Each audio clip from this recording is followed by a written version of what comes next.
Shalom Bapak Ibu, Saudara-saudara yang kekasih dalam Tuhan Yesus Kristus. Kembali marilah kita belajar firman Tuhan dengan topik terminal perhentian.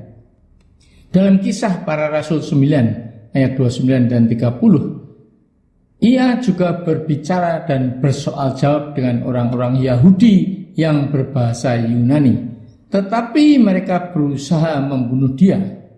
Akan tetapi setelah hal itu diketahui oleh saudara-saudara anggota jemaat, mereka membawa dia ke Kaisaria dan dari situ membantu dia ke Tarsus. Saudara-saudara, untuk mendaki gunung diperlukan base camp dan beberapa tempat perhentian. Sebenarnya kegagalan manusia memiliki fungsi yang sama dengan pos perhentian. Kegagalan adalah terminal-terminal yang harus kita lewati dalam kehidupan ini. Memang bukan tempat yang menyenangkan untuk disinggahi. Namun, kita membutuhkan petunjuk atau pesan-pesan yang berharga di tempat perhentian untuk menuntun kita tiba di tempat tujuan yang telah direncanakan dan ditetapkan Tuhan. Kegagalan akan menghentikan langkah kita secara paksa. Tidak enak, memalukan, melukai, dan pahit rasanya. Saudara-saudara, Saulus yang baru bertobat menjadi Paulus sangat bersemangat, menggebu-gebu untuk bersaksi dan melayani. Tetapi ternyata jalannya tersendat-sendat. Orang-orang Kristen takut dan curiga dan tidak percaya kepadanya. Orang-orang Yahudi membencinya, bahkan beberapa kali berusaha untuk membunuhnya. Akhirnya beberapa anggota jemaat di kota Damsyik memulangkan dia ke kota asalnya, yaitu Tarsus. Disitulah Paulus seperti terkunci dan terpencil.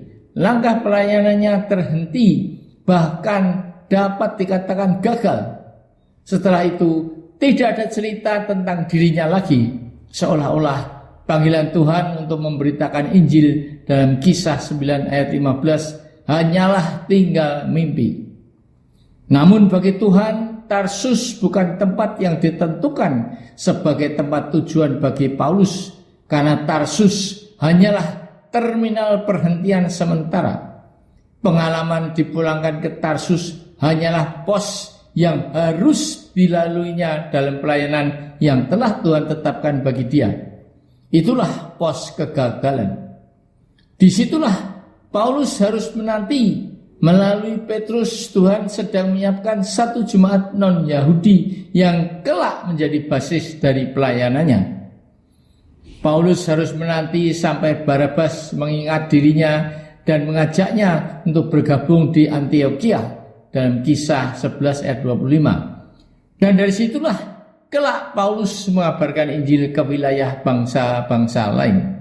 Tarsus adalah kegagalan, tetapi ternyata Tuhan menjadikannya sebagai terminal perhentian untuk mengirim pesan atau instruksi selanjutnya kepada Paulus.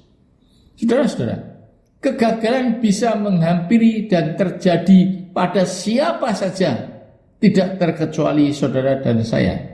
Bahkan tokoh-tokoh dunia seperti Thomas Alva Edison, Albert Einstein, Abraham Lincoln yang gagal 48 kali untuk menjadi presiden, dan lain-lain berulang kali jatuh ke dalam kegagalan-kegagalan sebelum mencapai puncak gunung prestasi dan karir mereka di bidangnya masing-masing. Justru melalui kegagalan-kegagalan itulah mereka belajar pelajaran yang berharga yang tidak pernah diajarkan pada bangku sekolah dimanapun.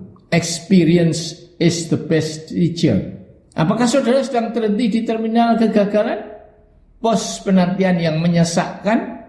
Gagal dalam studi, gagal dalam usaha atau pekerjaan, gagal dalam cinta atau rumah tangga, gagal dalam pelayanan dan sebagainya. Don't give up, jangan menyerah, jangan berputus asa, karena saudara belum tiba di tempat tujuan akhir yang telah ditetapkan Tuhan. Saudara masih singgah di terminal perhentian yang sementara. Temukan petunjuk yang terdapat di situ. Temukan pelajaran yang berharga yang membimbing saudara ke tempat tujuan Tuhan. Berapa kali orang benar jatuh, ia bangun kembali. Dalam Amsal 24 ayat 16. Jadi bangunlah, biarkanlah kegagalanmu justru menjadi anak tangga menuju keberhasilan dan kemajuan di masa mendatang. Teruskan langkah juangmu dalam pimpinannya. Onward, no retreat.